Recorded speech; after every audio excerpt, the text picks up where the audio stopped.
السلام علیکم ورحمۃ اللہ وبرکاتہ احمدہ وأصلی وأسلم علی رسولہ الکریم اما بعد فاعوذ باللہ من الشیطان الرجیم بسم اللہ الرحمن الرحیم والفجر ولیال عشر والشفع والوتر صدق اللہ مولانا العظیم۔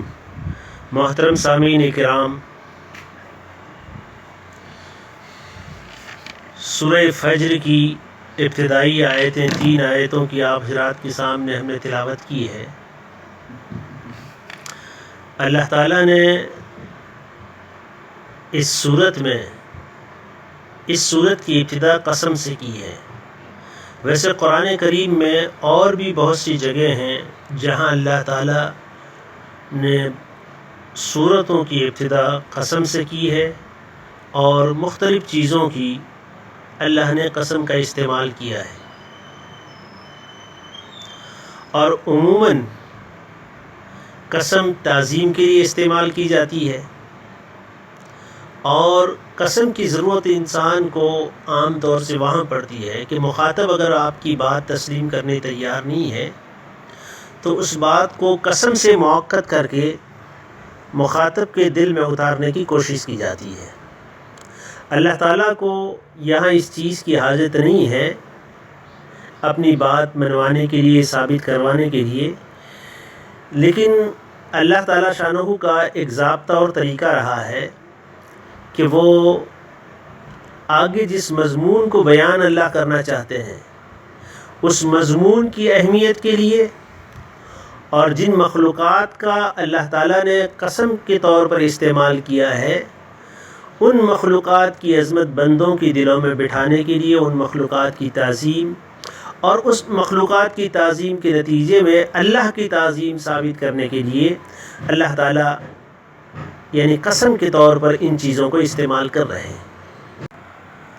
بعض مواقع پر اللہ تعالیٰ قسم کا استعمال اس لیے کرتے ہیں کہ آگے جس مضمون کو اللہ بیان کرنا چاہتے ہیں، جس بات کو اللہ ثابت کرنا چاہتے ہیں، قسم کو وہاں پر بطور شہادت پیش کرتے ہیں۔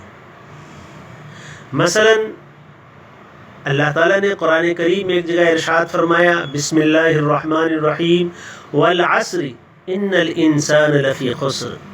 یہاں اللہ تعالیٰ نے زمانے کی قسم کھائی ہے، اور آگے اللہ بیان کر رہے ہیں ان الانسان لفی خسر، کہ انسان نقصان اور گھاٹے میں ہے۔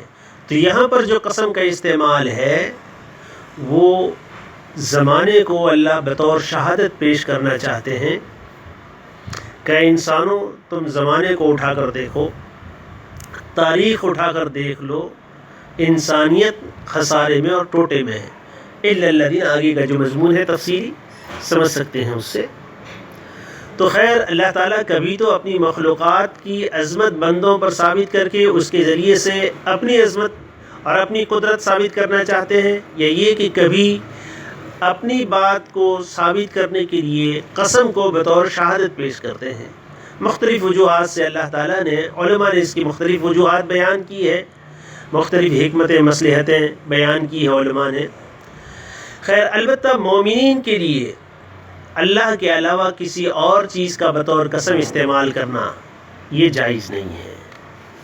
غیر اللہ کی قسم، مخلوقات میں سے کسی کی قسم کا استعمال کرنا، آباء و اجداد کی قسم کا استعمال کرنا، ماؤں کی قسم کا استعمال کرنا، بیویوں کی قسم کھانا، ایسے ہی غیر اللہ دوسری جو چیزیں ہیں، مخلوقات ہوں یا جو بھی ہوں، ان کی قسم کا استعمال شریعت میں جائز نہیں ہے۔ چنانچہ سیدنا ابو ہریرہ رضی اللہ تعالیٰ عنہ کی روایت ہے کہ رسول اللہ صلی اللہ علیہ وسلم نے فرمایا کہ اپنے باپ دادا کی قسم اٹھاؤ، نہ اپنی ماؤں کی اور نہ ہی غیر اللہ کی، صرف اللہ کی قسم اٹھاؤ، اور اللہ کی قسم بھی اس وقت اٹھاؤ جب تم اپنی بات میں سچے ہو۔ اسے ابو داؤد شریف نے اور بیہقی نے روایت کیا ہے۔ اسی طرح حضرت عبداللہ ابن عمر رضی اللہ تعالیٰ عنہ کی روایت ہے کہ ایک مرتبہ حضرت عمر ابن خطاب رضی اللہ تعالیٰ عنہ نے اپنے باپ کی قسم کھائی تو رسول اللہ صلی اللہ علیہ وسلم نے فرمایا، خبردار اللہ نے آپ کو اپنے باپ دادا کی قسمیں کھانے سے منع کیا ہے. جسے قسم کھانی ہو وہ قسم صرف اللہ کی قسم کھائے. اس کو بخاری شریف نے اور مسلم شریف نے روایت کیا ہے. اور بھی متعدد روایات ہیں جس میں غیر اللہ کی قسم کی ممانعت آئی ہے. اسی وجہ سے فقہا نے لکھا ہے کہ اللہ کے علاوہ کسی کی قسم اٹھانا یہ توحید کے منافی ہے، اس لیے اس کو ممنوع قرار دیا گیا، نیز حرام، ناجائز اور گناہ کبیرہ ہے. حافظ ابن عبد البر رحمۃ اللہ علیہ لکھتے ہیں کہ کسی بھی صورت یا کسی بھی حال میں غیر اللہ کی قسم اٹھانا جائز نہیں، اس پر اجماع ہے. اس صورت شریفہ میں اللہ تعالیٰ نے 5 چیزوں کی قسم کھا کر آگے کے مضمون کو موقت کیا ہے. وہ 5 چیزیں جن کی قسم کھائی، ان میں پہلی چیز فجر یعنی صبح صادق کا وقت ہے. ہو سکتا ہے کہ مراد ہر روز کی صبح ہو کہ عالم میں ایک انقلاب لے کر آتی ہے صبح، اور حق تعالیٰ شانہ کی قدرت کاملہ کی طرف رہنمائی کرتی ہے. اور یہ بھی ممکن ہے کہ فجر میں چونکہ الف لام لگا ہوا ہے تو اس سے کسی خاص دن کی فجر مراد ہو. مفسرین صحابہ کرام حضرت علی کرم اللہ وجہہ، حضرت ابن عباس، حضرت ابن زبیر رضی اللہ تعالیٰ مجمعین سے پہلے معنی یعنی عام وقت فجر کسی روز کا ہو منقول ہے. اور حضرت ابن عباس رضی اللہ تعالیٰ عنہ کی ایک روایت میں ہے کہ اس سے مراد ماہ محرم کی پہلی تاریخ کی فجر ہے جو اسلامی قمری سال کا آغاز ہے. حضرت قتادہ رضی اللہ تعالیٰ عنہ سے بھی یہی تفسیر منقول ہے. اور بعض حضرات مفسرین نے ذی الحجہ کی 10ویں تاریخ یعنی یوم النحر کی صبح اس سے مراد لی ہے. مجاہد اور اکرمہ کا بھی یہی قول ہے. حضرت ابن عباس رضی اللہ تعالیٰ عنہما سے بھی ایک روایت میں یہ قول منقول ہے.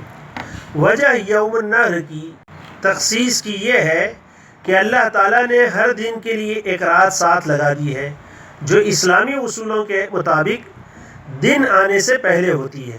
یعنی اسلامی دن کی ابتدا مغرب کے وقت سے ہوتی ہے تو پہلے رات آتی ہے پھر اس کے بعد دن آتا ہے. لیکن یوم النحر ایک ایسا دن ہے کہ اس کے ساتھ کوئی رات نہیں ہے، اس کی ابتدا صبح کے وقت سے ہوتی ہے.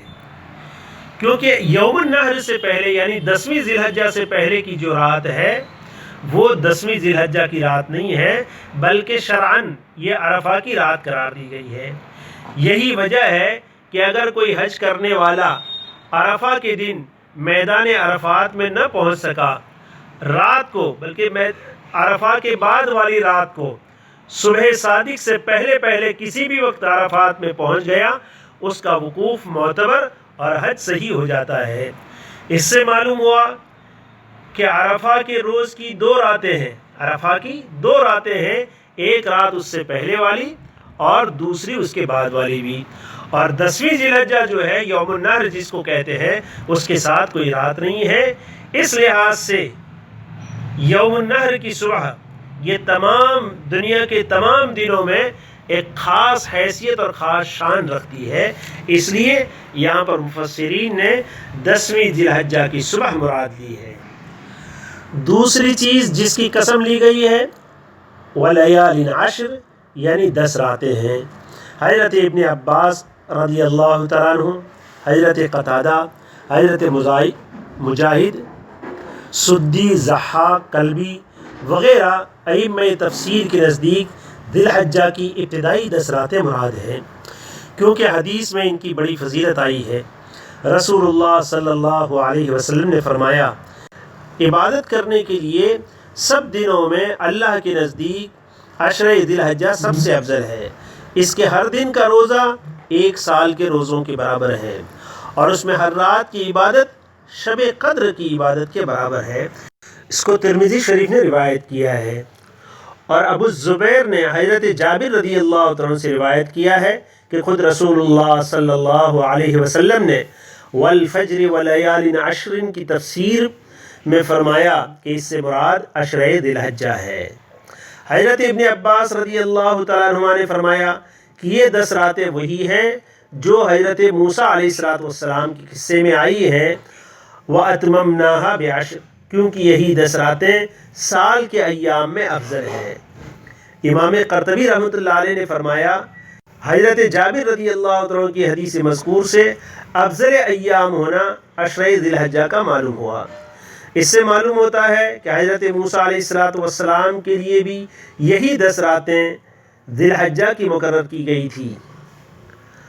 اور اس کے بعد تیسری جو قسم ہے والشفع والوتر، شفع کے لغوی معنی جوڑے کے ہیں جس کو اردو میں جفت کہتے ہیں، اور وطر کے معنی طاق یعنی سنگل، ایک فرد کے ہیں۔ قرآن کریم کے الفاظ میں یہ متعین نہیں کہ جفت اور طاق سے کیا مراد ہے، اس لیے ائمہ تفسیر کے اقوال اس میں بے شمار ہے، مگر خود حدیث مرفوع جو ابو الزبیر نے حضرت جابر رضی اللہ تعالیٰ عنہ سے روایت کی ہے، اس کے الفاظ یہ ہے والفجر ولیال عشر هو الصبح وعشر النہر والوتر یوم عرفہ والشفع یوم النہر، کہ رسول اللہ صلی اللہ علیہ وسلم نے ارشاد فرمایا والفجر ولیال عشر کے متعلق کہ فجر سے مراد صبح اور عشر سے مراد عشرہ ذی الحجہ ہے، یعنی ذی الحجہ کا پہلا عشرہ ہے جس میں یوم النہر بھی شامل ہے، اور وطر سے مراد عرفہ اور شفع سے مراد یوم النہر یعنی 10ویں ذی الحجہ ہے۔ اب آگے عرفہ یعنی 9ویں ذی الحجہ اور 10ویں ذی الحجہ کے سلسلے میں کچھ فضیلتیں اور ایام تشریق میں تکبیر تشریق وغیرہ سے متعلق کے جو احکام ہیں وہ انشاءاللہ دوسرے ویڈیو میں آپ کی خدمت میں پیش کیے جائیں گے۔ تو اس اعتبار سے یہ عشرہ ذی الحجہ بڑی فضیلتوں کا حامل ہے، اس میں اہتمام کے ساتھ اس کی راتوں کی عبادت بھی کرنی چاہیے، کیونکہ ہر رات شب قدر کے برابر ہے۔ اس کے دنوں کے روزوں کا اہتمام کرنا چاہیے کہ ہر دن کا روزہ 1 سال کے روزوں کے برابر اجر رکھتا ہے۔ اس عشرہ ذی الحجہ کے مستحبات میں سے ایک چیز یہ بھی بیان کی ہے علماء نے کہ جو حضرات صاحب نصاب ہیں اور جن کے ذمے قربانی ہے، ان کے لیے چاہیے کہ ذی الحجہ کا چاند دیکھنے سے پہلے اپنے ناخن اور بال وغیرہ ترشوا لیں، اور جب تک وہ اپنی قربانی نہ کر لے، ذبح نہ کر لے، اس وقت تک، اس کے بعد یعنی ذی الحجہ کا چاند دیکھنے کے بعد سے جب تک قربانی نہ کر لے وہاں تک بال نہ تراشنا اور اسی طریقے سے ناخن نہ تراشنا یہ مستحب ہے، یہ فرض اور واجب کوئی چیز نہیں ہے، بلکہ مستحب یہ ہے، اس لیے کہ ان ایام میں حاجی حالت احرام میں ہوتا ہے، اور احرام کی حالت میں اسے ان چیزوں سے روک دیا جاتا ہے۔ تو گویا کہ جو حضرات حج میں شریک نہیں ہو سکے ان کے لیے بھی مناسب یہ ہے کہ وہ حاجیوں کی مشابہت اور ان کی مناسبت اختیار کر لیں۔ تو اس کا طریقہ یہ ہے کہ ذی الحجہ کا چاند نظر آنے سے پہلے اپنے ناخن اور بال وغیرہ تراش لیں، اور جب تک اپنی قربانی سے فارغ نہ ہو جائیں وہاں تک پھر بال یا ناخن تراشنے کی کوشش نہ کریں۔ تو ایک بڑی فضیلت کی چیز ہے، مستحب چیز ہے، گویا کہ یہ ایام بڑے قدر کے ایام ہیں اور اس میں عبادات کا کثرت سے اہتمام کرنا چاہیے۔ اللہ تعالی ہم تمام کو عمل کی توفیق عطا فرماوے۔ وآخر دعوانا ان الحمدللہ رب العالمین۔ ان باتوں کو سننے کے بعد دوست احباب تک پہنچانے کی زحمت فرماویں۔ والسلام علیکم ورحمۃ اللہ وبرکاتہ۔